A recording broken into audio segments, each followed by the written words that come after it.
বাংলাদেশ ক্ষুদ্র কুটির শিল্প কর্পোরেশন বিসিক পাবনা কার্যালয়ের আয়োজনে 10 দিনব্যাপী বিজয় মেলার উদ্বোধন করা হয়েছে।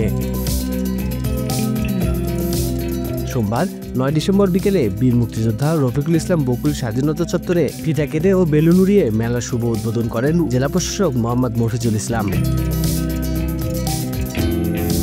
বিসিক জেলা কার্যালয়ের উপমহাব্যবস্থাপক মোহাম্মদ শামীম হোসেনের সভাপতিত্বে বিশেষ অতিথি ছিলেন পাবনার অতিরিক্ত পুলিশ সুপার মাহফুজ আলম, বাংলাদেশ ক্ষুদ্র কুটির শিল্প কর্পোরেশন মালিক সমিতির সভাপতি ও রাজা Mobil and diesel filter private লিমিটেডের স্বত্বাধিকারী আফজাল হোসেন রাজা।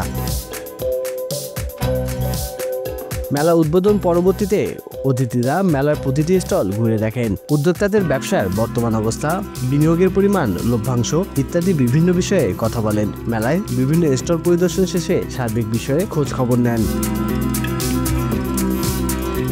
এবারের মেলায় 50টি স্টল থেকে কারুপণ্য, মধু, নকশিকাঁথা, পাটপণ্য, বুটিক্স পণ্য, jewellery, leather goods, organic food সহ নিত্য ব্যবহার্য বিভিন্ন পণ্য সামগ্রী ক্রয় করতে পারবেন। মেলা 9 ডিসেম্বর হতে 18 ডিসেম্বর প্রতিদিন সকাল 8টা থেকে 10টা পর্যন্ত সকলের জন্য উন্মুক্ত থাকবে। প্রতিদিন মেলায় আলোচনা সভা ও মনোজ্ঞ সাংস্কৃতিক অনুষ্ঠান অনুষ্ঠিত হবে। স্বাধীনতা বাংলা নিউজ ডেস্ক।